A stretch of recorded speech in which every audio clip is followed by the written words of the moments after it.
attack on a 6-year-old boy. And it's still freezing out there, and guess what? More snow is coming this weekend. We'll walk you through the timing. Good afternoon, I'm Terrence Lee. And I'm Tia Ewing. Weather is first at 4. Let's check in with meteorologist Mark Strell. He has the first check of the forecast. I know it's cold, but I didn't know it's cold enough for a brain freeze. Yeah, well, I thought you were the one freezing, Mark. It is cold out there. You know, it's not as cold as yesterday. Now, keep in mind, 40 degrees is where we should be right now. This time of year, 40 degrees seems like something tropical. Well, it's not going to be bitter cold like we had yesterday, but we will have several rounds of snow coming our way over the next couple of days. Tonight, there is a chance we could see a little bit of light snowfall. A little bit of light snowfall that could mix with a little bit of freezing drizzle. I say there's a chance because it's only about a 25 to 30% chance. The snow right now is primarily up across Wisconsin. Some of it is trying to materialize here just south of the Wisconsin-Illinois border. So far, we really haven't seen any surface reports. This is an evening thing tonight. Now, the more significant chance of snowfall comes tomorrow night. I think we all get about 1 to 2 inches of snow. Fox Valley, I think we'll get about 3 inches of snowfall there. In between now and then, yeah, it's chilly. Temperatures today only topping out in the upper 20s. Remember, I said we should be around 40. We're in the upper 20s again tomorrow, and a whole lot of 20s and low 30s coming in the 7-day forecast. I'll show you that coming up in a moment. All right, Mark, thank you. Right now, we want to show you some breaking news that we're following right now. Sky Fox is over the scene of this freight train derailment. This is near 99th and Marquette on the far south side. This is near the Inglewood Rail Yard. Not clear if anyone was hurt, but the situation is creating some road closures and some problems out there. So we'll bring you updates as soon as we get them on air and online as well. A mother in Bronzeville says her son has endured more than a year of bullying, but this time she says it escalated to the point where the 6-year-old was taken to the hospital. She also claims the school refused to let her view video of the incident. Now, some parents are speaking out in unity. They say that if the incident happened as described, it should be addressed, but they add they haven't experienced similar issues at Bronzeville Classical. I look at the alleged, multiple failures and things. It's just inconsistent with anything I've ever experienced. I've been here since 2018 when the school was founded, and we've never experienced anything like that. These are 6-year-olds that we're talking about, and we have to be really careful about the language that's used online about villainizing children one way or the other. We're not saying that one child is right or wrong. We're saying that we really need to put the time in to investigate and figure out what happened. Now, we spoke with Leslie McLaurin earlier this week. This photo shows her son in the hospital, and she provided another image showing bruising on his arm, an injury she says came from a fight on the playground. McLaurin says the bullying began in kindergarten when her son got spacers between his teeth. The single mom says the issue was addressed at the time, but this school year alone, she says she filed 10 bullying complaints and believes no action has been taken. McLaurin disputes that finding and says she believes there's favoritism among some parents, and that is preventing her from having her concerns addressed and taken seriously at the prestigious school. In the most recent incident, the school investigated and concluded that McLaurin's son was the aggressor. If he's the aggressor, that does not justify why no one stopped all of those kids from putting him in the hospital. There are policies in place for a reason to protect our kids. They failed to follow policies and implement safety. They should have had a safety plan for my son for the previous incidences of bullying that I recorded. CPS says it has a comprehensive anti-bullying policy in place. The district says it is reviewing the matter and will follow all relevant policies.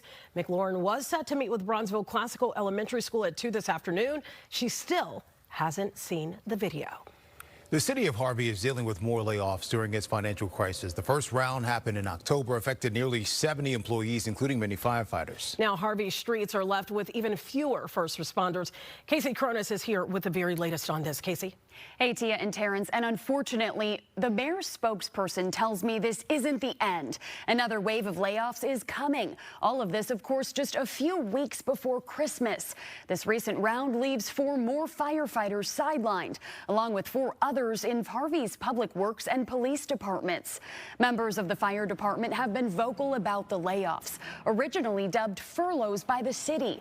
But Harvey firefighters who are part of the sweeping staff reductions say they haven't haven't been paid since late October, and they are without benefits. The cuts are leading to growing concerns that the now understaffed department of just 15 people is overwhelmed as we approach the holidays. According to the American Red Cross, fires generally increase in the fall and winter, with December and January being peak months. The night before Thanksgiving, Harvey Fire Union secretary got the bad news that he was on the list.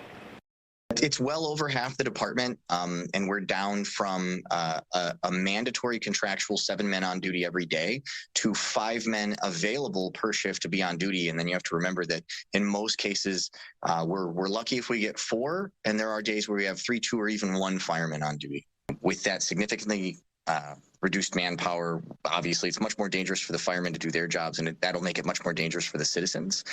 When that second station is closed, it also means that there's not a second rig on the ground. So instead of getting 2 fire engines, you may only get 1. In a statement today, Mayor Christopher Clark tells us he's been trying to prevent additional layoffs, adding we urgently need the federal government, state and county to step in and help stabilize the city's finances so we can protect essential services for our residents. We've asked Harvey's fire chief and its police chief if they'd be willing to sit down with us for an interview about the situation, but haven't yet heard back. Terrence. All right, Casey, thank you. The Supreme Court is deciding whether President Trump's executive order eliminating birthright citizenship violates the Constitution. The justices met in private last month to discuss the matter. Trump's order states children born to parents who are in America illegally or temporarily are not U.S. citizens. Lower courts have invalidated the order. Birthright citizenship is well established in the Constitution. A federal judge in Florida has ordered the release of grand jury transcripts from sex trafficking cases against Jeffrey Epstein and Ghislaine Maxwell. This comes after Congress passed a law compelling the federal investigators to release the Epstein files. Today's ruling involves a 2006 grand jury investigation. The Justice Department has requested the documents be unsealed in 2 other cases in New York. Epstein died by suicide in 2019 while awaiting trial on sex trafficking charges. Maxwell is serving a 20-year prison sentence also for sex trafficking. Indiana House Republicans passed a new congressional map that President Trump supports. It's designed to help Republicans gain 2 more seats in next year's midterm elections. Republicans currently hold 7 of Indiana's 9 congressional seats. This map would give them all 9. Democrats are criticizing the plan. Goes to the Senate now. Texas recently passed a new congressional map that also favors Republicans.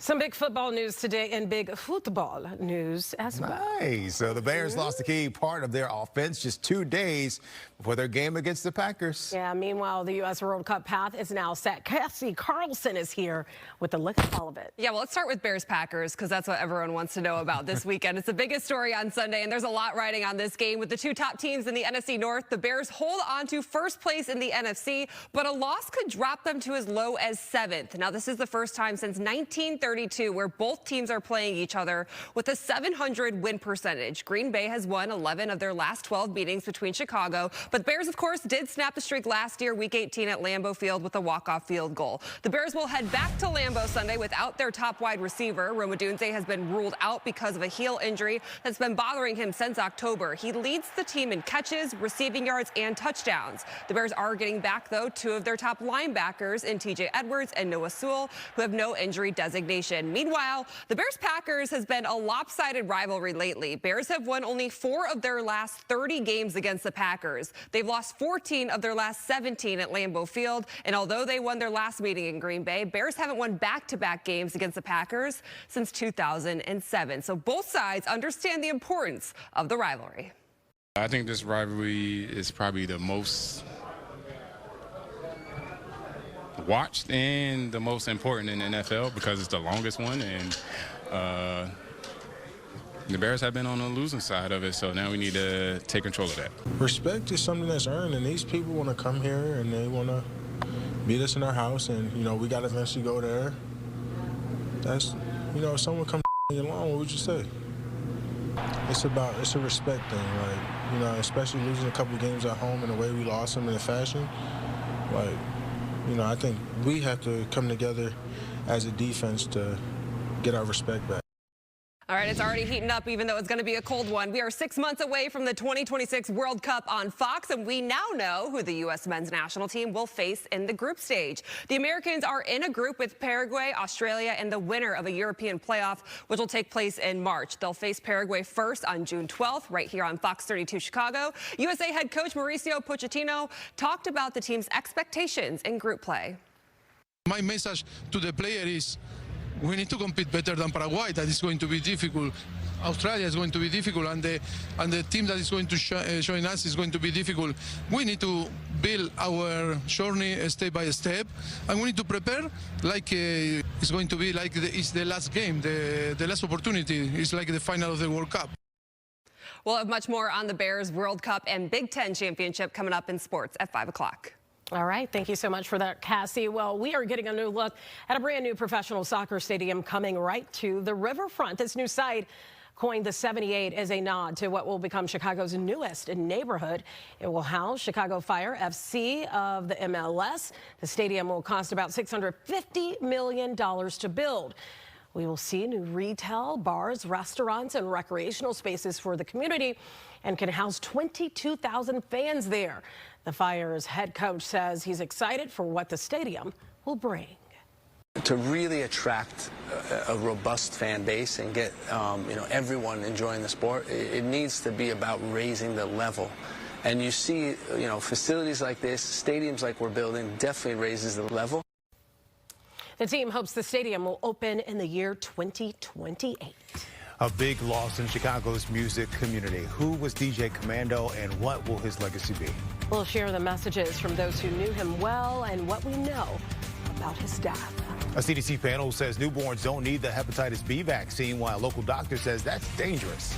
And a major deal between Netflix and Warner Brothers is shaking up the Hollywood landscape. We'll take a look right after this break. Stay with us.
Thanks for sticking with us. The latest immigration enforcement operation is happening now in and around New Orleans. The Trump administration is targeting cities with sanctuary policies. And Border Patrol says this is just the beginning. Sarah Legre is live in Kenner, Louisiana. Sarah, what makes this operation different from others we've seen across the country, including Operation Midway Blitz here in Chicago?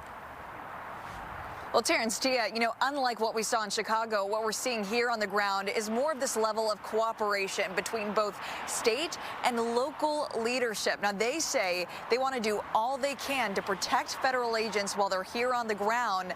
And that's why I'm here in Kenner, Louisiana. Guys, this is a city just outside of New Orleans where the police chief tells me this operation was long overdue.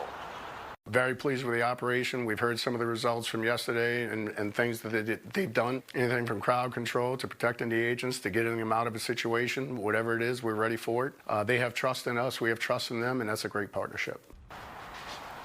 Kenner isn't a sanctuary city like New Orleans, meaning police here, they can cooperate with federal agents. Now, there's been law enforcement activity here since things got started earlier this week. The police chief says they're on standby to support Border Patrol when needed. Kenner has one of the largest, though, Hispanic communities in the area, and a lot of businesses are cutting back. Some are temporarily closing as workers and customers here lay low. Now, the DHS says it's already arrested dozens of illegal immigrants within 24 hours, including what the agency describes as violent offenders, with charges ranging from homicide to child abuse. Now, one of those arrests, a Vietnamese national, Hung Tran, who DHS says has prior convictions for sexual assault, fondling a child, and larceny. As the operation picks up, so does the local pushback. Yesterday, dozens of protesters showed up at City Hall demanding ICE-free zones. They say local leaders aren't doing enough to resist the feds. Things got heated quickly after leaders shut down public comment. The businesses will suffer. This city lives on hospitality. Who do you think washes all the dishes in those restaurants? I'm going to suspend public comment on that.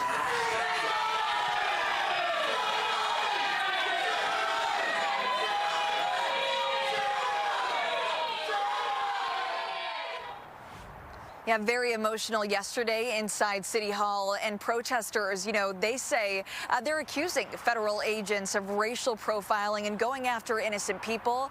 They also tell me they are scheduling a protest, a large one, throughout the streets of New Orleans for tomorrow night. In Kenner, Louisiana, Sarah Allegre, Fox 32, Chicago. A man accused of planting pipe bombs in Washington, D.C. the night before the January 6th riots has been ordered to remain behind bars. Brian Cole Jr. made his first court appearance today. Investigators say he confessed to planting 2 pipe bombs outside the RNC and DNC headquarters back in the year 2021, but he wasn't arrested until this week. Those devices never exploded. Cole is due back in court on the 15th.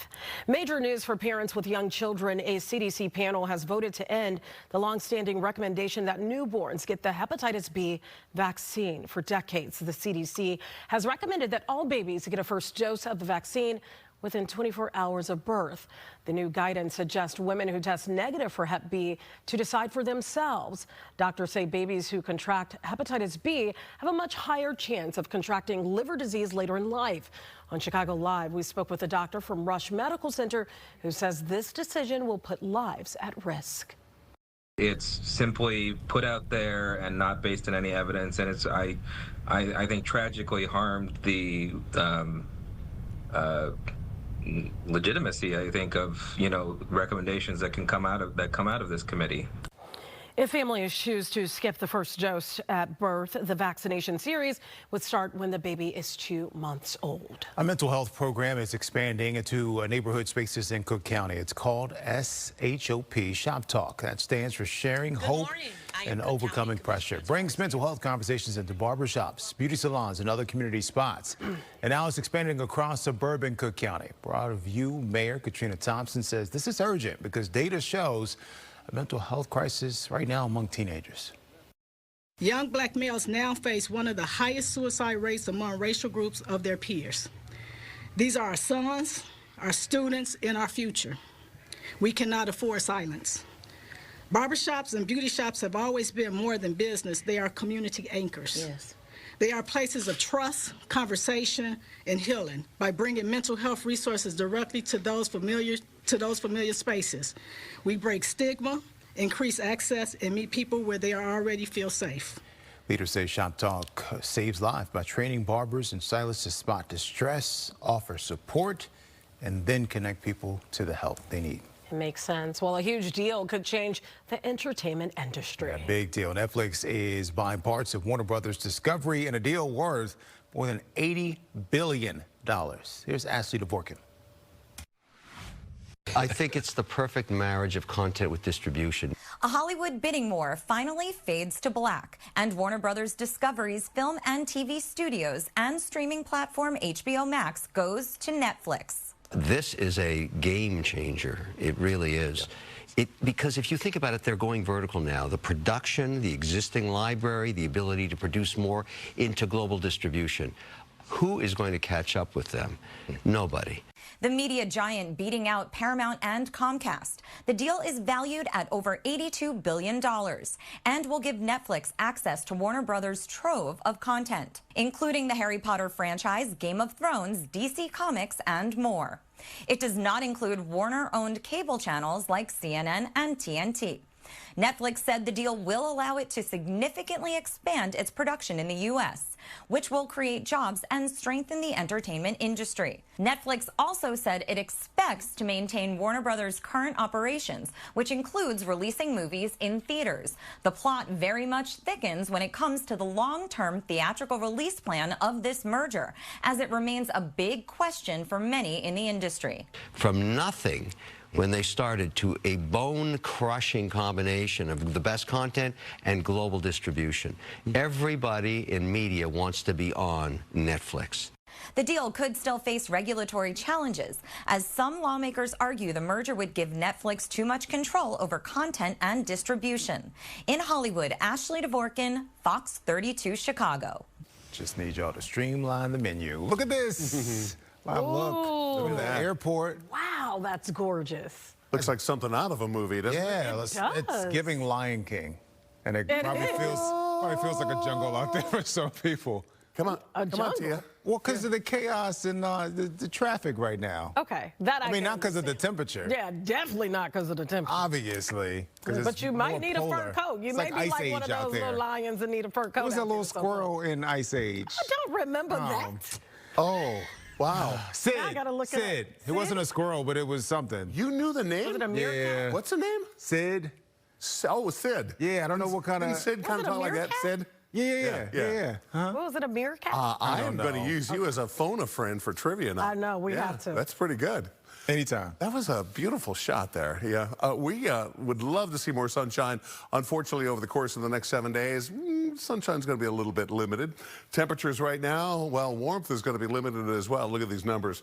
Temperatures in the upper 20s right now. That's about what we did for a daytime high temperature. Not much sunshine or clear skies as we look down the lake, down towards the south side. It is cold, and it is going to stay cold for the rest of the week. Now, not as cold as it was yesterday when we only had teens for daytime highs, but factor in a little breeze, and it feels more like the teens across most of the landscape. 13 right now in Woodstock. It feels like 10 in DeKalb, and wind chills stay chilly as we go through the evening hours, but the winds die off a little bit, and the temperatures actually could stabilize, will stabilize, and then actually maybe even come up a degree or two after sunset tonight. You see that blue dot on us. That means the next 10 to 15 days, temperatures are going to remain below average. Right now, nothing really showing up. Starting to see some activity out to the west, Stevenson County, Joe Davies County out in northwestern Illinois. Most of this next system that's coming through this evening will be up across Wisconsin. I got about a 20-25% chance we could see maybe a flake, a flurry, maybe a little pop of some freezing drizzle for a very brief period of time this evening. But it's really only showing up in our forecast models right here.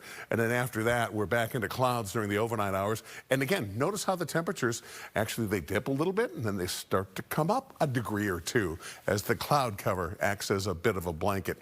I told you this was mostly a Wisconsin event, some of it kind of wrapping into northwestern Illinois and eastern Iowa. But again, this is primarily up north. Now, that is not going to be the case coming up tomorrow. Tomorrow night, especially after midnight, another round of some light snowfall coming our way. Another Alberta clipper clipping into Chicago, about 1 to 2, maybe as much as 3 inches in some neighborhoods. Wow. I'll tell you more about that in a moment. It's always Alberta. Thank you so much. I was saying bad in the break because of the goat. Is that what a goat sounds like? All right, good. The goat taking the stand. Michael Jordan appeared in court as he sues NASCAR. What the Bulls legend had to say and why it could change the sport of racing.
Michael Jordan appeared in federal court today. Yes, he testified at a trial related to a lawsuit he filed against NASCAR. Chelsea Torres is live in Charlotte, North Carolina, where that trial is taking place. Chelsea, what did Jordan have to say?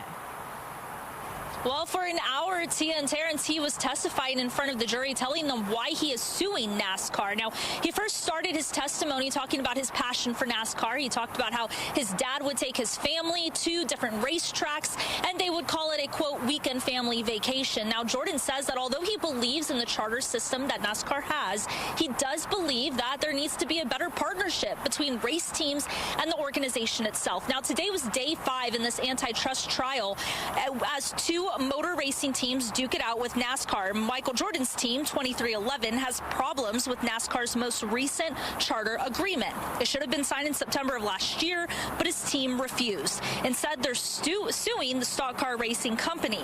Now, the charter agreement requires NASCAR to pay teams a percentage of media revenue, and it also guarantees them a spot in a cup race. Jordan emphasized he believes in the system because it helps give teams security if they're not able to get enough sponsorships. But he says a stronger partnership between NASCAR and the teams would actually help grow the sport. Jordan wanted to make it clear that he's not downplaying everything NASCAR has done for the sport. He just wants to help improve it. One attorney I spoke with has experience with professional athletes, and he says the charter system is the beating heart of NASCAR, and it could be damaged from this trial. The problem that NASCAR has in this case is that not only did they lean slightly into the anti-competitive space, but they just jumped right into the deep end of the pool, in my view. And they went into aspects of absolute iron-fisted control that I predict is really going to give them a problem in this case. Now, the judge in this case has already determined that NASCAR is a monopoly for stock car racing, but the jury now has to decide whether NASCAR is using this competitive market illegally. Not only that, but as of right now, the defense, the lawyers for NASCAR, still have to present their case. The trial will continue here in Charlotte next week. Tia, Terrence. All right, Chelsea, thank you.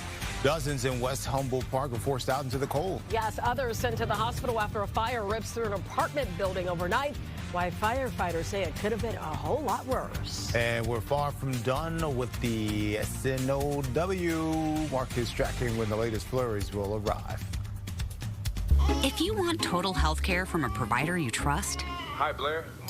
right in the palm of your hand, if you want soup, sweatpants, and zero in-person contact, if you want wellness wherever, our virtual primary care delivers with great website manner. No worries.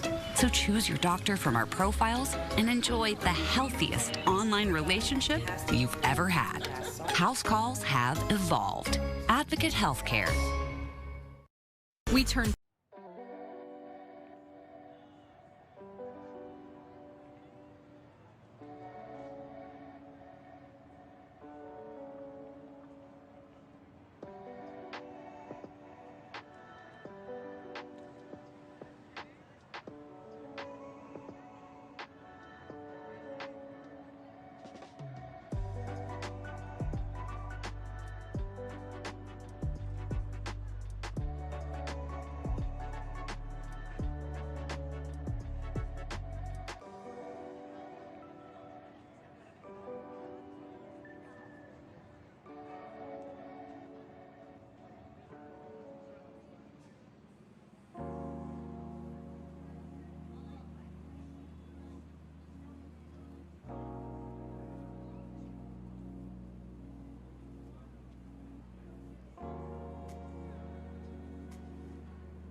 Now at the bottom of the hour, the Chicago music community is in mourning after a popular DJ passes away. A fire tears through a West Humboldt Park apartment complex overnight.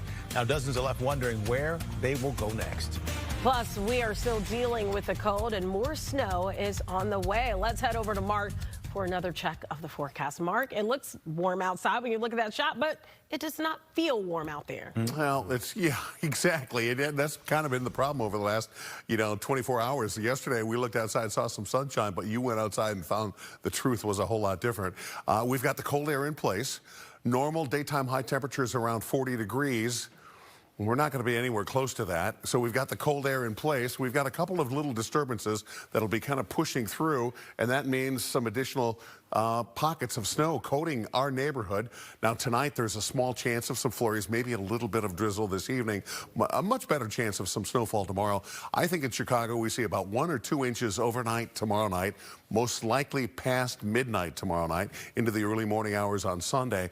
But I think some of the western suburbs could pick up 3 inches. Pretty typical Alberta Clipper. These are fast-moving systems that come in from the prairie provinces of Canada. So there's tonight's little area of snowfall. Doesn't amount to a whole lot. Our forecast model's not all that impressed by that.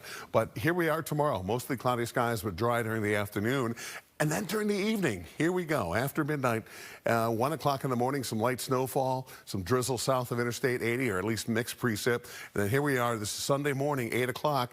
Snowfall still around, but pretty quickly clearing on out, with the exception of some possible lake effect snow for northwest Indiana. We'll keep an eye on that for you coming up as well. All right, Mark, thank you. The city of Chicago is coming together to remember DJ Commando, whose real name was Landon Wallace. His family announced his death on social media, and friends, fans, and colleagues are sharing their love and memories. Leslie Moreno is live with reaction.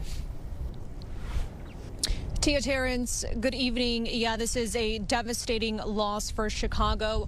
DJ Commando was so loved and well known here in the city. Those who knew him say he brought so much energy and so much Chicago flavor to the air. Power 92 followed the family's announcement with a heartfelt statement of their own, saying it comes with a heavy heart as they share the untimely passing of their longtime midday mixer. They say Commando was someone with a quiet personality, but a big presence both inside the studio and out in the community.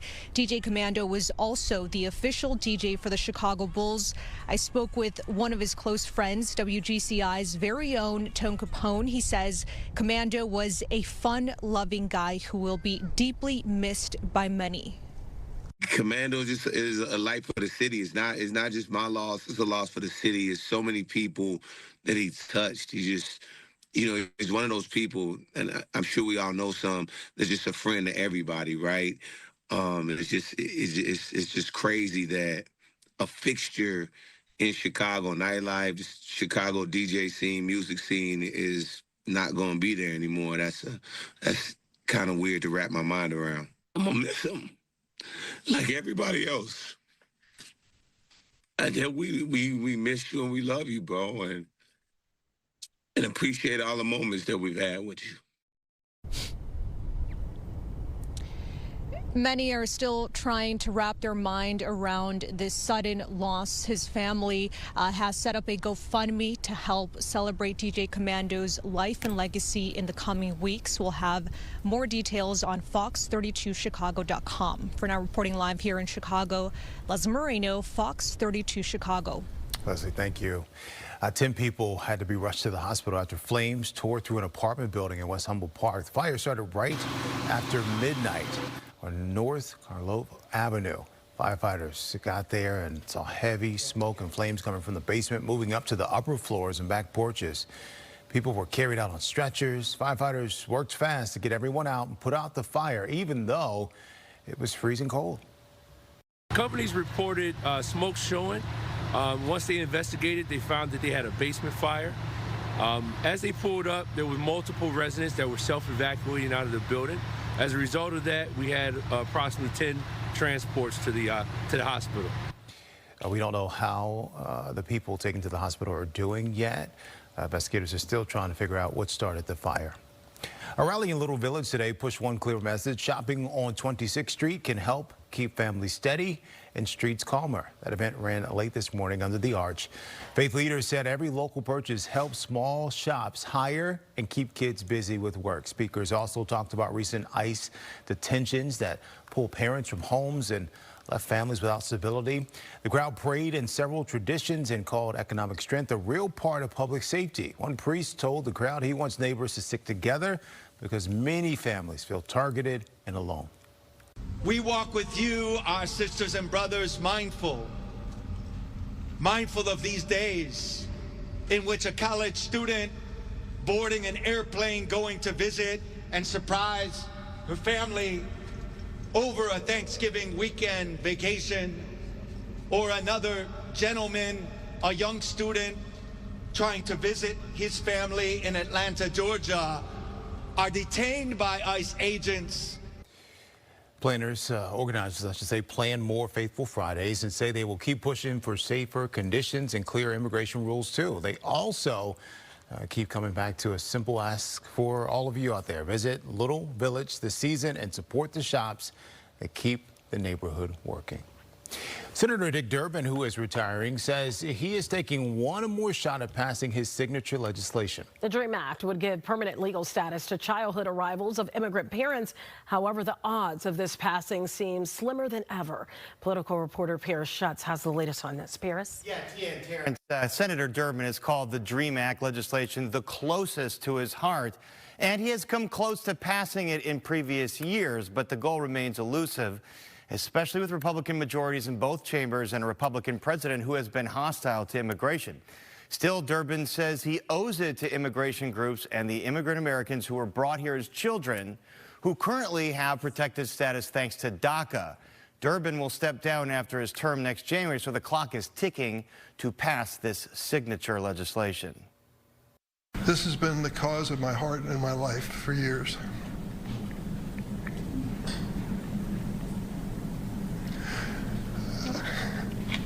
With all my experience, you think I could pass a bill, right? But it's been tough.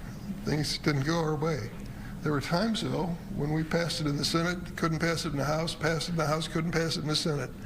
And I remember one of those times, especially in the basement of a church on Capitol Hill after we lost. And I said to those young people, I'm not giving up on you.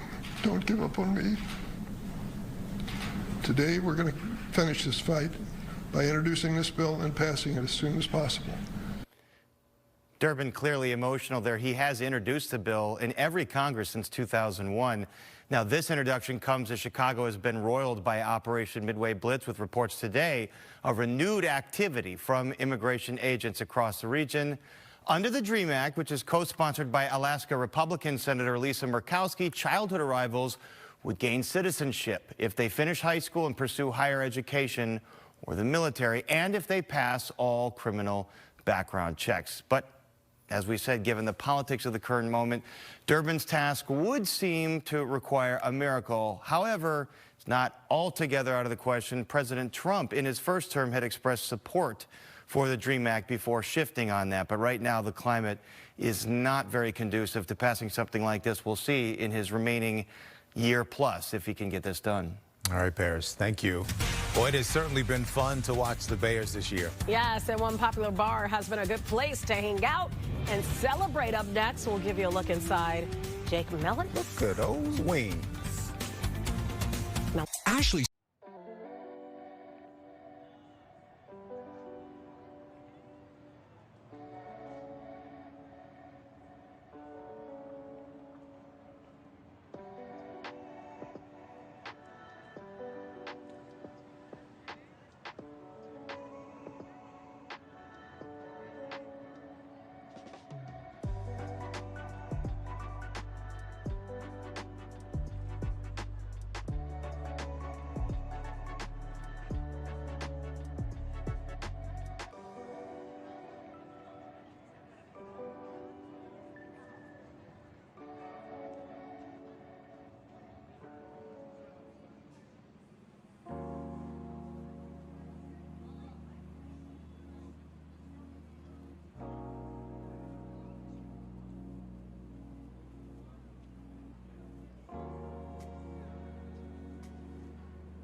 location where the wings are the spotlight. The TVs are always tuned in to the big game. It's loud, it's lively, and it is Jake Melnick's.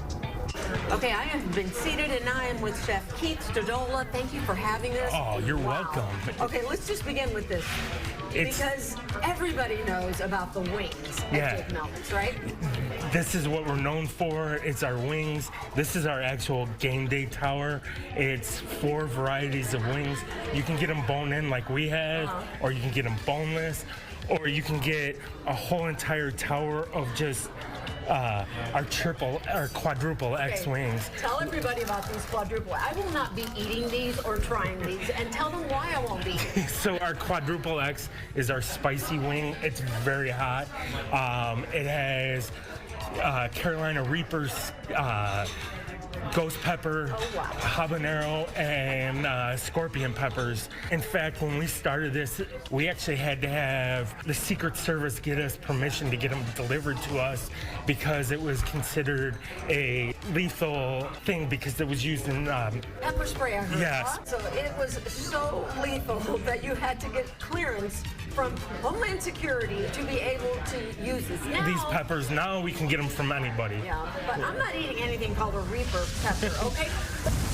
When you describe Jake Melnick's to somebody who's never been here, how do you describe the vibe? To me, this is a Chicago bar. We specialize in sports. We have enough televisions that on a Saturday during college football season, you could sit down and be able to get your game, but everybody else is able to. And then on Sundays especially, we have televisions everywhere that we give all the NFL games in here.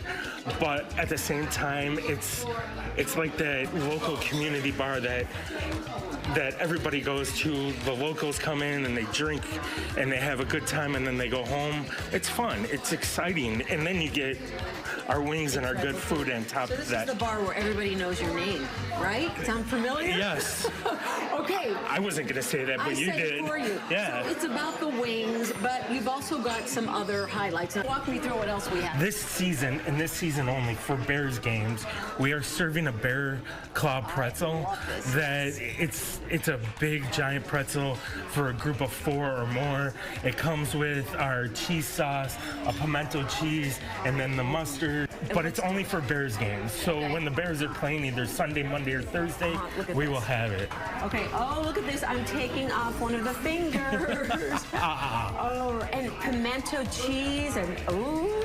Okay, tell me what else you have while I taste test for you. So we have during Saturdays and Sundays right now, we're doing a brunch special that is, it's our version of chicken and waffles. So it's chicken wings, waffles. We have 3 different kinds of syrup, and then we have our breakfast burger.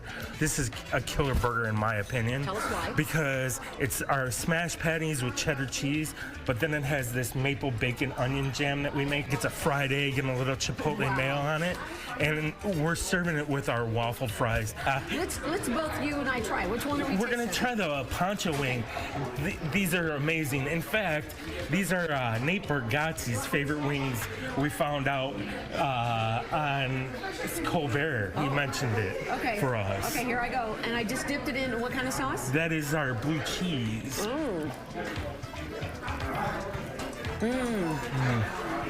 Oh, that's delicious, isn't it? You did good. Okay, tell everybody where you're located.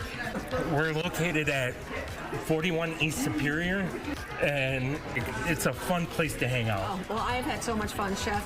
Thank you so much. Go Bears. Go Bears. Go Bears. This is just one location Sylvia is visiting. She goes to Michael's Pizzeria and Tavern for what some say is some of the best thin crust tavern style pizza in Chicago. And then Lincoln Park staple, RJ Grunt's, which has been popular since the 70s. Tasting Chicago streams both Saturday and Sunday at 1 and 7 p.m. I used to go to RJ Grunt's as a kid, so it has been around a long time. Not to age myself. Well, sometimes names and words are hard. I didn't go as a kid alone. My mom would take me. The ones people had the toughest times pronouncing this year. That was my next question. Yeah. And Mark is tracking even more snowfall this weekend. He'll get into it when we come back.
All right, what do you do to try to stay warm when the weather's like this, everyone? What do you know? I can't say hot cocoa. Find someone cuddle, a blanket. Cuddle with. Yeah. Yeah, that's what I'm leaning towards. That's the first thing. Yeah. Cuddle with my honey. Yeah. Find a friend, or a husband, spouse. You know. Somebody. Sure. Not getting any takers on that. Okay. No, I mean, I agreed. This one stayed silent, and it was his suggestion. I said blanket. I said hot cocoa. Yeah, all I those would things. fall into the hot cocoa I'm in love category. with the cocoa. Yeah, right here. Yeah. I'm with you guys. Take it away, Mark. Well, you know what? Not as cold as it was yesterday, but it's still pretty chilly. In fact, we've got temperatures in the 20s coming up all weekend long. In fact, temperatures kind of flatlining here for the next 36 hours or so. We do have a chance of a little light wintry mix tonight. I don't think we'll see any accumulation overnight tonight, but we will have at least a chance. And the closer you are to the Wisconsin state line, the more likely you are to see a couple flurries, maybe a little pop of some light snowfall. Again, not really accumulating, and there could even be a little wintry mix there as well, because this system coming in is a little bit warmer in the upper part of the atmosphere. Winds out of the south-southwest now at 13 miles per hour. Makes our 29 feel like 19. We talked about this disturbance. It's primarily to our north across Wisconsin, but you can see radar picking up a little bit of moisture, at least in the upper part of the atmosphere. This is a very small event, very slim percentage odds of anything happening here. Tomorrow night, that's a different story. Temps 27 at the Lakeshore, 29 at O'Hare, 27 degrees at Midway, it's 23 at Woodstock. Yeah, you can see there's more significant snowfall across Wisconsin, Madison, coming up towards Milwaukee, and then into Decorah, Iowa. Those areas getting a little dust up from this first Alberta clipper coming across mostly Wisconsin. Tomorrow, cloudy skies, 29. So again, pretty close to where we were today. Sunday, 28. Again, pretty close to where we have been. And then we're 25 degrees on Monday. Again, there is some snowfall coming in Saturday night into early Sunday morning. And then on Monday, especially Monday morning, there could be a little brief dust up of some snow. And Monday night, again, some minor snowfall amounts. First thing is tonight, here comes the cold front. Notice how most everything stays north of the Wisconsin state line, but we can find a few pixels of maybe a little mixture. Our forecast model's not impressed by that very much at all. Cloudy skies otherwise tomorrow. And then here we go into the evening. This is mostly past midnight tomorrow night. I think about 1 to 2 inches of snowfall for most of us. Maybe out by the Fox Valley, we could pick up as much as 3, and then we dry out on Sunday, the exception being some lake effect snow showers, northwest Indiana. Tonight, we're 25. Tomorrow, well, we're 29. And then here's how we look the rest of the week with temperatures marching back up into the 30s. Stick around. We're coming right back.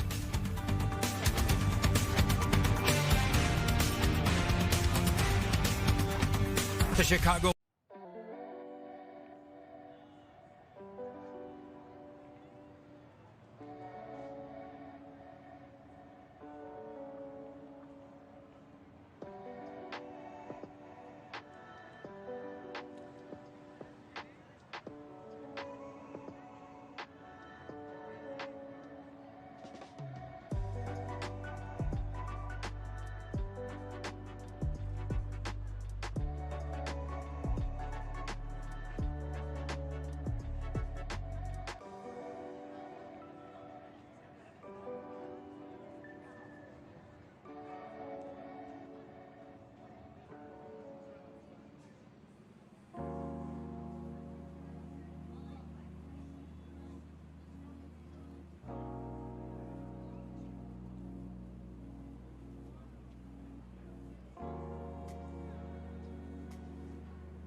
You already know this, just from me, but pronouncing names and words correctly is a big part of our job, and I don't always do it right. I trip up. We're human. Me either. The language learning company Babbel compiled a list of the most mispronounced words of the year. Now, here we go. Many had a hard time pronouncing the name of New York City's incoming mayor, Zohran Mamdani.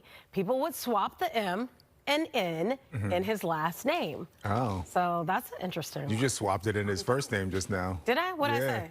Well, that's how they wrote it in the prompter, though. How do they normally It's Zohran, not Zohran. Oh, they have it. See, as they an got you. They yeah, tried to get me. you. Yeah, Zohran. Okay. Another big one is the Louvre in Paris. Babbel says you don't say it that way. It's actually pronounced Louvre with a very soft pronunciation on the R. So Louvre. When it comes to medicine, people had a really hard time pronouncing acetaminophen. That is the active ingredient in Tylenol. And also Mounjaro, part of the wave of diabetes and obesity medication. That tripped a lot of people up as well. Acetaminophen. Yeah, I like saying that one. Well, reporters have to maintain calm under pressure. Oh, my goodness. But a New Zealand journalist took things to a whole new level after an unexpected encounter. Watch. Do again? Yeah. Yeah, that was not AI. That actually happened to Jess Tyson. She was filming a segment on her show when, that seagull fell right, well, not fell, it flew right into her face and left a mark. She posted those photos of the side of her eye. She posted a video on social media, too, saying, trying to do your job when nature has other plans. She later joked, the bird just wanted a hug. I would have took that bird out. I mean, not harmed it, but, picked it up and took it out. I was about to say, you about to get a phone call from Peter. Saying no, not harmed the bird. Thanks for watching the news at 4. Yeah, here's what we have tonight at 5. Starting with this, it's not the Super Bowl this weekend, but for Bears fans, it surely does feel like it. The City of Harvey is laying off even more of its emergency responders. And bullying taking a center stage over at a Bronzeville school after an alleged attack on a 6-year-old little boy. Thank you so much for joining us at 5. I'm Tia Ewing. And I'm Terrence Lee. I hope you're flying free on this Friday and enjoying the weather if you can. If you like it cold, some people do like it cold, Mark Stroh. Yes, they do. Yeah. But who are those people? Yeah, where do they live? I want to talk to them. No, Show yourselves. We do occasionally run into folks that just love this, and they love the snow too. I talk to those people all the time. Tonight, most of the snowfall up across Wisconsin into Iowa, Minnesota. There is a tiny chance we could have a couple of flakes fly around, especially the northwest suburbs. There could even be a tiny chance of a little bit of light drizzle. Not going to be a big deal this evening, especially on the surfaces that are already been treated. Temperatures right now, 28 degrees at O'Hare, 27 degrees at Midway, 27 degrees at the lakefront. We do have cloudy skies and wind chills. They are in the teens this hour. Wind chills overnight tonight will dip down into the single digits, but temperature's not fluctuating a whole lot. We have another round of some snowfall coming tomorrow, especially after midnight. I'll tell you about that in a moment. All right, Mark, thank you. We're following several developing stories tonight, including this freight train derailment near 99th and Marquette on the far south side. This is near the Inglewood Rail Yard.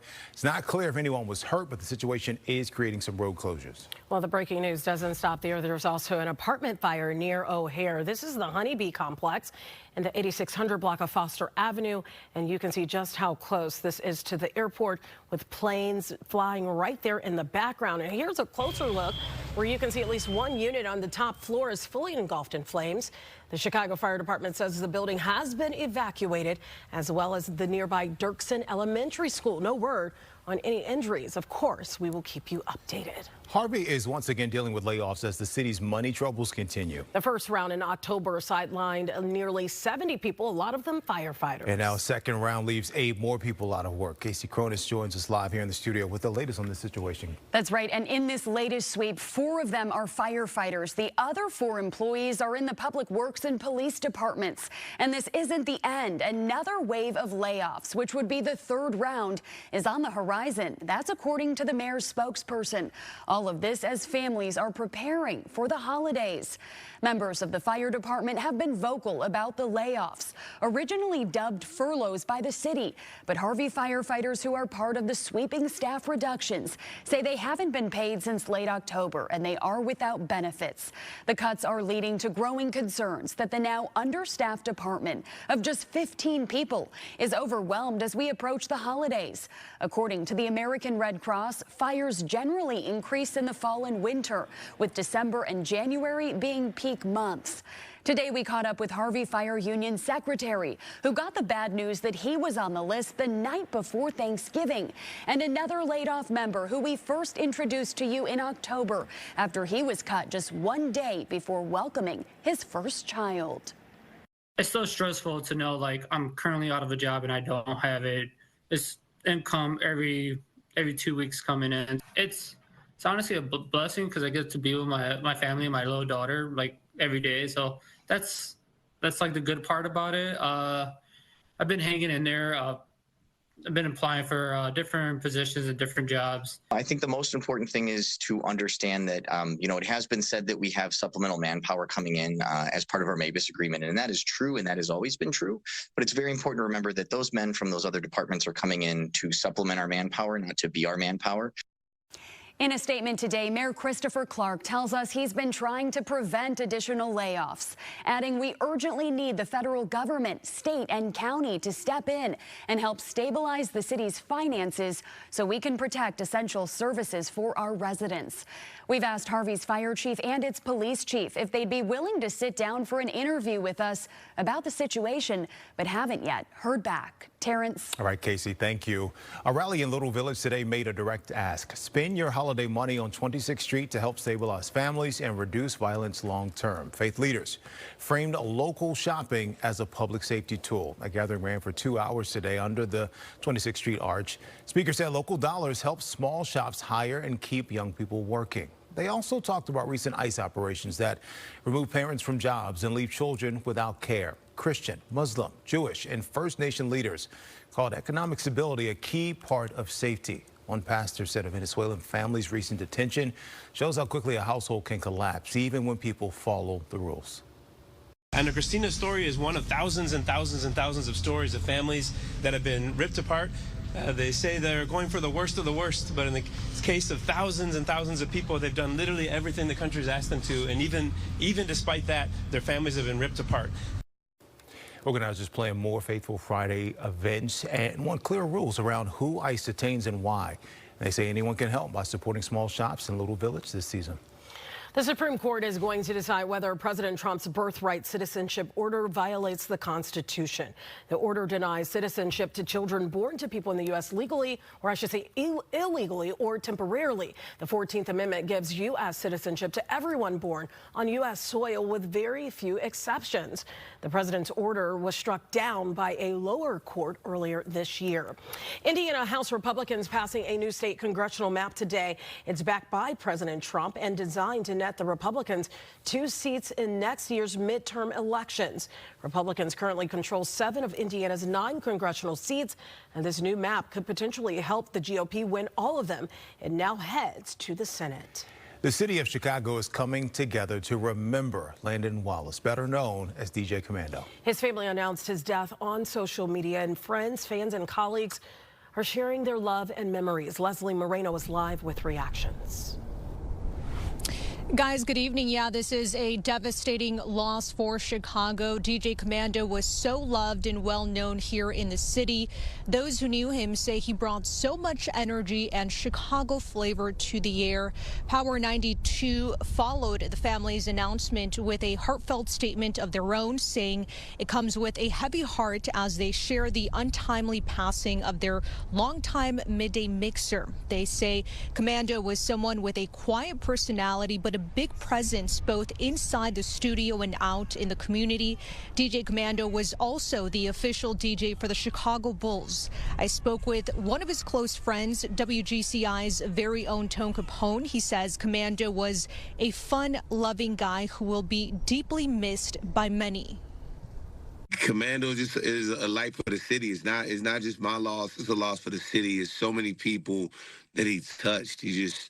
is one of those people, and I'm sure we all know some, that's just a friend to everybody, right? And it's just crazy that a fixture in Chicago nightlife, just Chicago DJ scene, music scene, is not going to be there anymore. That's kind of weird to wrap my mind around. I'm gonna miss him, like everybody else. And then we miss you and we love you, bro, and appreciate all the moments that we've had with you. Many still trying to wrap their minds around this tragic and sudden loss. The family has set up a GoFundMe to celebrate DJ Commando's life and legacy in the coming weeks. We have all those details on fox32chicago.com. For now, reporting live here in Chicago, Leslie Moreno, Fox 32 Chicago. All right, Leslie, thank you so much for that. Well, still ahead on the news at 5, a woman in Bronzeville says her son has been relentlessly bullied for years. But other parents at the school argue there's a different narrative. And bringing mental health help to the places people already feel safe. A new initiative is expanding. Come on back. The large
Welcome back. A mother in Bronzeville says her son has endured more than a year of bullying.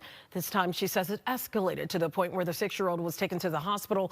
She also claims the school refused to let her view the video of this incident. Now, some parents are speaking out in unity. They say that if the incident happened as described, it should be addressed. But they add that they haven't experienced similar issues at Bronzeville Classical.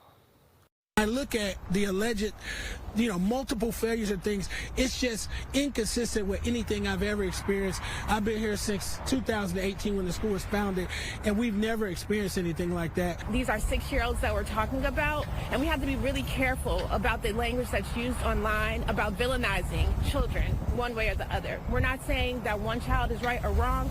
We're saying that we really need to put the time in to investigate and figure out what happened. Now, we spoke with Leslie McLaurin earlier this week. This photo shows her son in the hospital, and she provided another image showing bruising on his arm. An injury, she says, came from a fight on the playground. McLaurin began in kindergarten when her son, she says, got spacers between his teeth. That's when, she says, all of this started. The single mom says the issue was addressed at the time, but this school year alone, she says she filed 10 bullying complaints and believes no action has been taken. In the most recent incident, the school investigated and concluded that McLaurin's son was the aggressor. She disputes that finding and says she believes there's favoritism among some parents at the prestigious school, and that is preventing her from getting her concerns addressed and taken seriously. If he's the aggressor, that does not justify why no one stopped all of those kids from putting him in the hospital. There are policies in place for a reason to protect our kids. They failed to follow policies and implement safety. They should have had a safety plan for my son for the previous incidences of bullying that I recorded. Now, CPS says that it has a comprehensive anti-bullying policy in place. The district says it is reviewing the matter and will follow all relevant policies. Now, as for McLaurin, she says that she met with administration at Bronzeville Classical Elementary School today, and still she did not see the video. A mental health initiative is expanding to neighborhood spaces in Cook County. It's called Shop Talk. It stands for sharing hope and overcoming pressure. It brings mental health conversations straight into barbershops, beauty salons, and other community hubs. And now it is expanding across suburban Cook County. Broadview Mayor Katrina Thompson says this initiative is urgent because data shows a mental health crisis among teens. Young black males now face one of the highest suicide rates among racial groups of their peers. These are our sons, our students, and our future. We cannot afford silence. Barbershops and beauty shops have always been more than business. They are community anchors. Yes. They are places of trust, conversation, and healing. By bringing mental health resources directly to those familiar spaces, we break stigma, increase access, and meet people where they already feel safe. Leaders say Shop Talk helps save lives by training barbers and stylists to recognize distress, offer support, and connect people to services. Hepatitis B is an infectious disease that affects the liver. It can be passed on from mother to baby during childbirth. So, since 1991, all newborns in the U.S. get the first dose of the vaccine within 24 hours of birth. Well, now 34 years later, the CDC's Vaccine Advisory Panel, handpicked by RFK Jr., voted to change that advice. It's now only recommending the shot for babies whose mothers test positive or whose infection status is unknown. For all other babies, it will be up to the parents and their doctors to decide if a birth dose is appropriate. One doctor here in Chicago we spoke with tells us this decision could leave parents with more limits than choices. When regulators, insurance companies, people look at what are we going to stock, what are we going to cover, they may cite, faulty recommendations like these to not do and take these measures to help protect children. That therefore limits access and freedom to make those choices. The committee's recommendations, by the way, are not final, although the CDC does generally align with them. Across America is up next. We'll take you to Oklahoma, where a scene straight out of Final Destination nearly played out on the highway. And remember that drunk raccoon in Virginia? Let's just say he's getting his 15 minutes of fame and then some.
Welcome back to terrifyingly close call in Oklahoma. A truck transporting tires loses part of its cargo.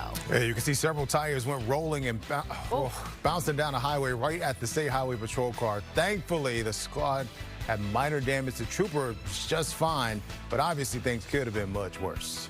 Well, this adorable dog is happy to be back home after she was swept out to sea in San Diego. The black lab named Sadie had gotten out of the house last month and made her way to the ocean, where she got stuck in a rip current. While lifeguards immediately answered the call for help, they had a really hard time finding her in the water. But finally, after an hour of searching, they spotted her 3/4 of a mile offshore. Sadie was brought in, dried off, and reunited with her family. Thank goodness. Our unique art installation is raising some eyebrows at a Miami Beach convention. You can see these tan-colored robot dogs fitted with wax heads of prominent billionaires and artists. Jeff Bezos, Elon Musk, Mark Zuckerberg, Pablo Picasso were among those featured in the exhibition. The robots also emit photographs that portray the world views of each figure. The artist who called his installation Regular Animals says it's meant to be a reinterpretation of technology-generated art. I finally looked up and was like, what is happening there? All right. Well, this is an update on that raccoon that got a little litty in the city, drunk inside a Virginia liquor store. The viral moment is now being used for a really good cause here. In case you missed it, the critter somehow broke into the liquor store through the roof, knocked over a bunch of bottles of booze, and started drinking up. He got hammered and passed out, drunk in the bathroom right next to the toilet. Now the animal shelter is selling trashed panda shirts and hoodies featuring the overserved animal. All of the money will go to the shelter, and more than $86,000 has already been raised. How can we say overserved? He served himself. My man had trash can sangria, okay? He went after it for himself. Well, it's still freezing out, which means the snow, it's not going away anytime soon. And we could be adding some more on top of what we have now. Mark has your full forecast after the break. He had a dumpster daiquiri.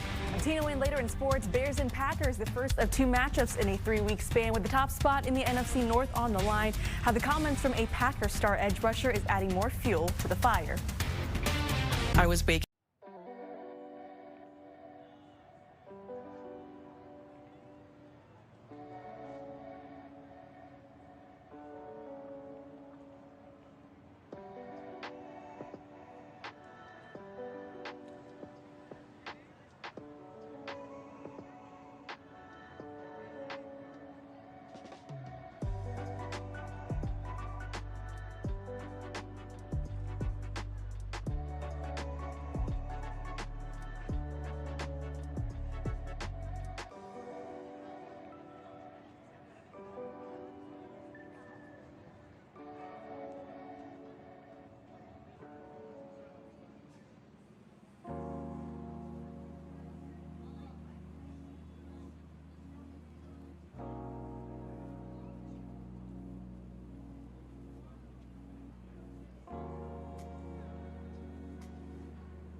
All right, at this point, just embrace the cold, because it's inevitable, okay? I like that. It's like weather and philosophy together here. Yeah. on the 5. We've got temperatures that are pretty much hovering right in the 20s right now. Upper 20s, 28 degrees at O'Hare, 27 degrees at Midway. Also at the lakefront, we're going down only a degree or two overnight tonight. Also coming down, maybe a couple of flakes, flurries, maybe even a little bit of light drizzle, but mostly for the northwest suburbs. Even then, there's only about a 25% chance, and I'm not expecting any accumulation tonight. Just be aware that there's a possibility of some precip as we go through the evening. Now, much better chance coming up tomorrow night. After midnight into early Sunday morning, I'm expecting another Alberta clipper, about 1 to 2 inches for most of us, maybe up to 3, especially for the western suburbs through the Fox Valley. Monday, we could see some light snowfall in the morning, light snowfall at night. And what we're talking about basically over the next several days, all just periods of light snowfall coming through. So tonight, almost nothing, but still something to mention. Tomorrow, cloudy skies. We're dry most of the day, and then after midnight tomorrow night, here comes the next round of some light snowfall, again filtering through Chicago, about 1 to 2 inches for most of us, and as I mentioned, some areas could see up to 3 inches. And then the snow ends late in the morning, except for northwest Indiana. Still, some lake effect snow is likely. 25 tonight. Tomorrow, temperatures in the upper 20s, and then upper 20s after that on Sunday. Monday, small chance of some light snowfall, 25 degrees as I mentioned before. Then the next best chance of precip comes on Wednesday, 70% chance could come in the form of some rain and snow as temperatures top out around 37. Cassie, Lambeau Field, what's your plan to stay warm? Oh, that's a great question. I think I'm keeping Amazon in business with all the heated gear I have. And I'm going to give you a weather report, Mark, because in Green Bay, temps are continuing to drop. Snow chances are increasing, and there's a 100% chance Sunday's Bears-Packers game will be a memorable one. We know the rivalry means so much to both franchises. Ben Johnson said he liked beating Matt LaFleur twice a year in his opening day press conference. And Tina Nguyen has more on the reaction from the Packers and the latest on the injury front. Respect is something that's earned, and these people want to come here and they want to meet us in our house, and, you know, we got to eventually go there.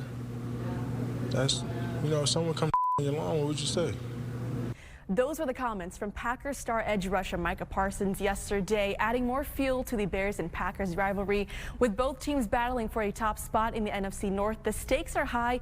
And for head coach Ben Johnson, the belief in this team didn't just happen overnight. It goes all the way back to a win in Las Vegas against the Raiders. Said it, you know, behind closed doors, that win like that could have been the best thing for us, because I think you really felt the belief starting to build then. Just that we're close in a game at the end, and we found a way to win. And with the 6-1 record in one-score games, that belief has turned into results. The Bears have jumped into the NFC's elite. 26 takeaways, a 6th-ranked scoring offense, a top-tier rushing attack, and an offensive line playing as one of the best in the NFL. Them gelling together and trusting each other. The combinations on all of our run game is really sound. I think they do a good job communicating in pass pro as well as we're passing off stunts and whatnot. And so I think it starts there. But yeah, I think all three of those guys are playing at a really high level. And while the offense continues to roll, the defense is set to get a boost with linebackers Noah Sewell and TJ Edwards expected to return. I think if it was just a hand, I would have came back the next week, but kind of dealing with that hamstring still, and it's finally starting to feel really good. I've been kind of living through the guys in here and just trying to stay in everyone's ear, trying to tell them what I see, asking for questions, and staying into the game plans and things like that, because I knew when I came back I want to be ready to go. So I feel like I'm in a good spot. In other injury news, Ruben Hippolyte, Tyreek Stevenson, and Rome Odunze have all been ruled out on Sunday against the Packers. Odunze, dealing with a foot injury, will miss the first game of his NFL career. Expect some increased targets for Olamide Zaccheaus and rookie Luther Burden. Reporting from Hallis Hall, I'm Tina Nguyen, Fox 32 Sports. Thanks, Tina. And we have plenty more Bears talk coming up tonight, including Bears Blitz at 5:30 with Lou, Anthony, and myself. Can the Bears force Jordan Love into turning the ball over? And how will DJ Moore be featured with Rome Odunze out? Well, Fox 32 Chicago is home of the Big Ten Championship tomorrow night between Ohio State and Indiana. It's the first 1-2 Big Ten matchup in 19 years, and it features two Heisman favorite quarterbacks. Ohio State is in its 7th Big Ten title game, which leads the conference. And earlier this week, we asked Big Ten Network analyst Howard Griffith, does anyone really believe Indiana can upset the Buckeyes?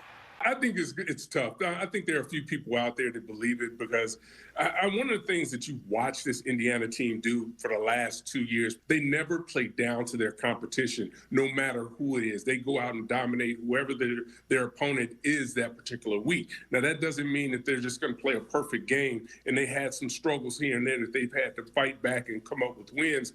But this is a team that's always playing at a high level. So this is going to be a tremendous game, I believe.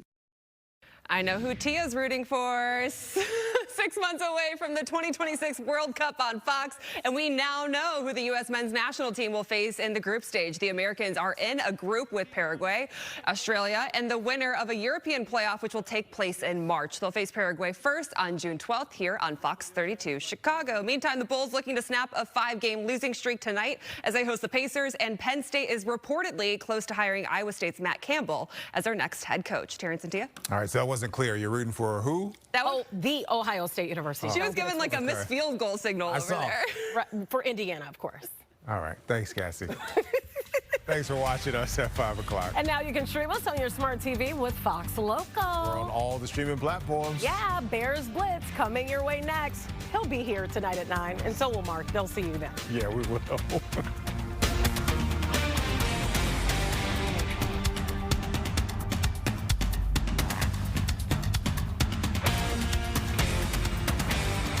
Ashley's.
About the hot dog thing with you taking your shirt off?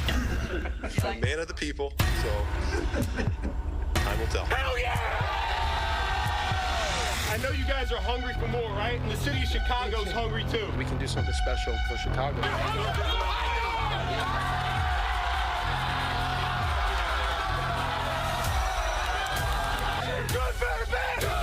It's like watching a symphony. Touchdown! Touchdown, DeAndre Swift, the Philadelphia native. Mighty Monungai, another touchdown run. Oh my goodness, some Midwestern muscle right there, baby.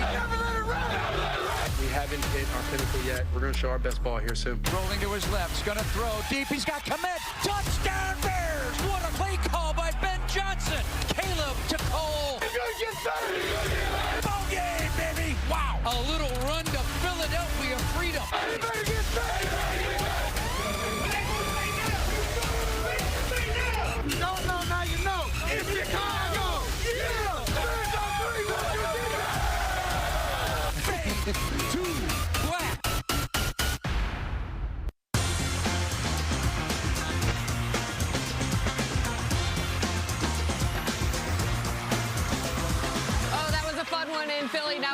for Packers week as the Bears are going to see Green Bay twice in the matter of 13 days because it is a Saturday primetime game in 2 weeks here in Chicago. But let's focus in on going to Lambeau. It's an exciting one. I'm Cassie Carlson alongside Luke Canales and Anthony Herron.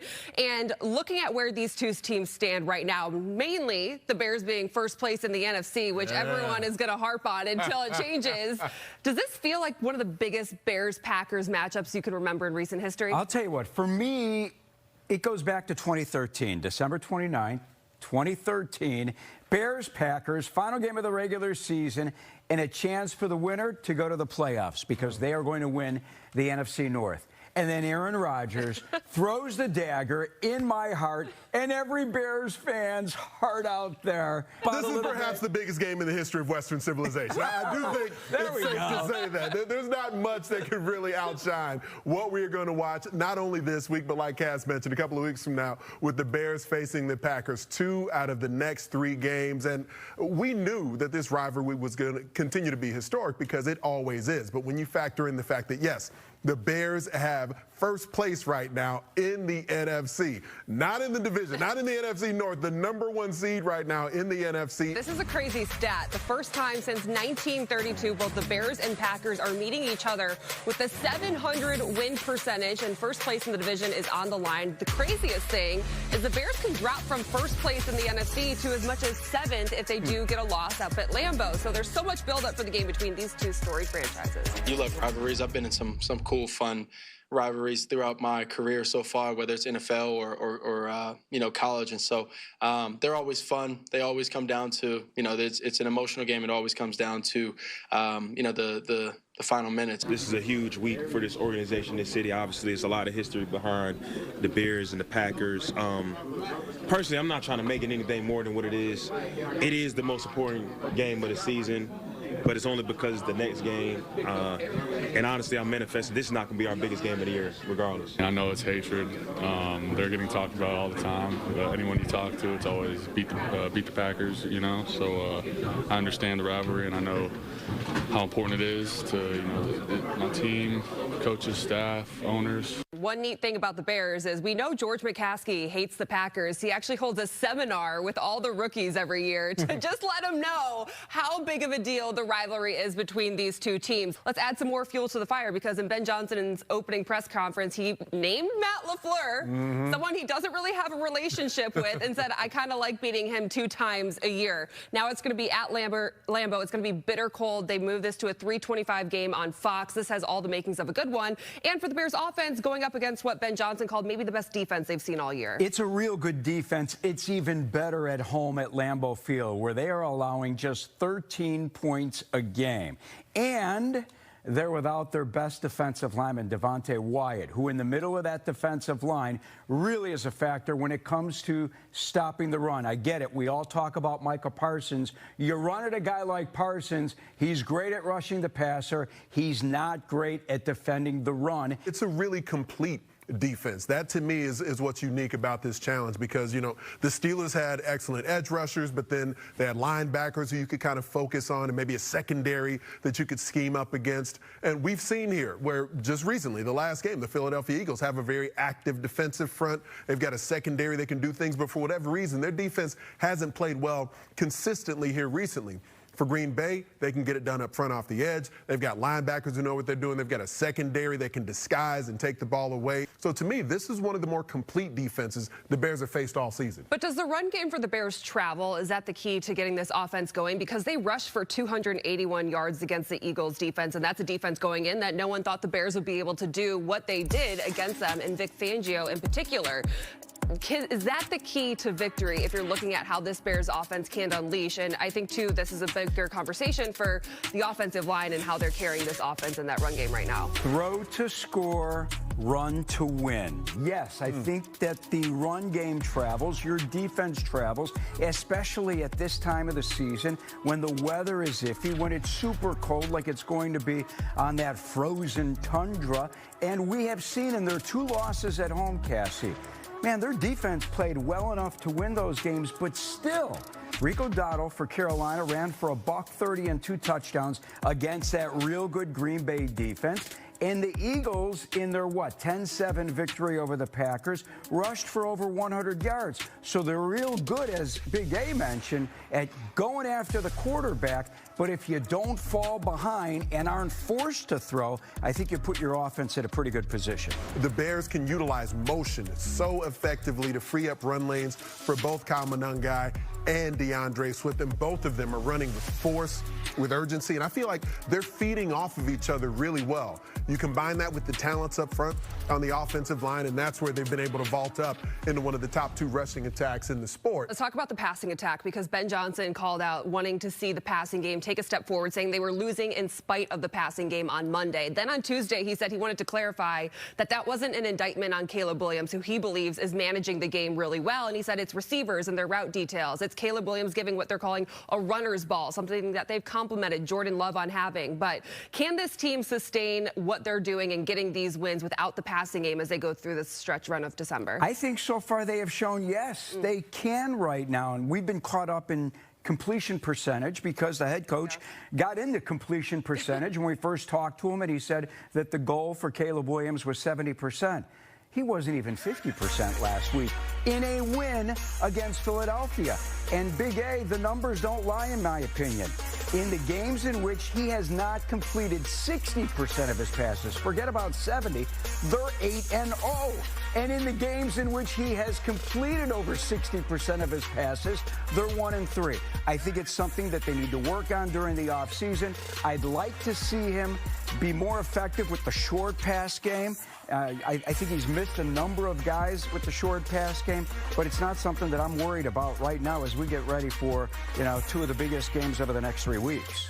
Part of the reason the Bears have been the most explosive offense in the sport is because there's a lot of verticality to their passing attack. So when you're throwing the ball deep, that's usually going to impact the completion percentage of that quarterback. Now, it's multifaceted here, where Caleb himself, we've talked about the accuracy and some of the inconsistencies there throughout the season, but there were multiple examples in the game last week where Caleb threw perfect passes. You have receivers slipping, like Luther Burden, DJ Moore, coming out of breaks.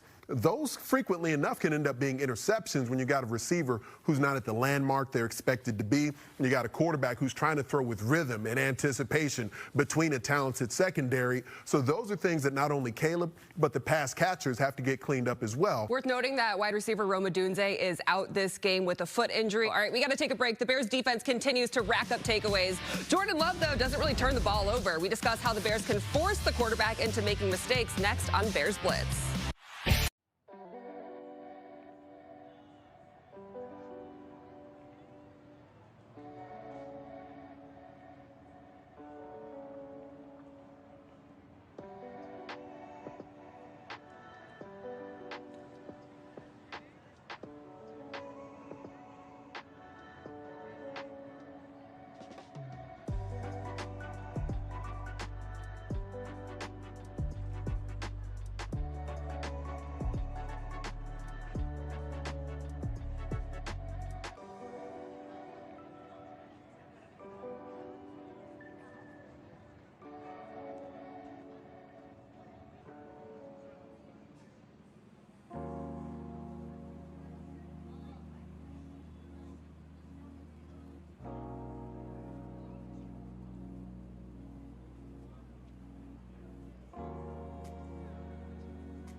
We all came in hungry, so I think just the training and things like that, it's always been motivation. So I mean, for me, being able to see the team have that success without me being out there, it just only makes you more hungry. It's like, if I can get out there and be healthy and really contribute the best way that I can, I feel like the sky's really only the limit for us. So good to see Jalen Johnson back on the field. He is working his way back to getting back to 100%. And you can catch my full interview with him Sunday morning on Bears Game Day Live from 9:30 to 11 a.m. right here on Fox 32 Chicago. And let's talk about the Bears defense, because 26 takeaways on the year. Last week we discussed how Jalen Hurts doesn't really turn the ball over. And there you see he turns it over twice. And then Jordan Love, only 3 interceptions this season. Can the Bears defense find ways to get takeaways against Love again this week? Because he plays really, really good and really clean football, really from November on. I'll tell you what, this guy has surprised me. Going into the season, I thought about his $220 million contract, and there was plenty of talk in the preseason about Jordan Love being an MVP-type candidate, and he's really thrown himself into the discussion with the way he has played recently. He had 4 touchdown passes at Detroit in that Thanksgiving Day game. I think it's 19 TDs and 3 interceptions. And when you ask about, well, how do you slow this guy down? I think you work on slowing Jordan Love down just like you did with Jalen Hurts. That does not mean sacks. It means putting pressure on the quarterback, getting him out of his comfortable spots on the football field. Listen, they only pressured Hurts, Big A, 1 time in that game, and they blitzed the season-high 47% of the time. If you blitz or try to blitz Jordan Love like that, he'll make you pay. And he's got such a variety of playmakers on the Green Bay offense. And like Cassie mentioned, he does this every season virtually, where he gets into the month of November and just begins to play his best football. And it's not only the playmaking, he protects the rock at a really high level. But to your question, Cass, can the Bears take the rock away? Yes, they can.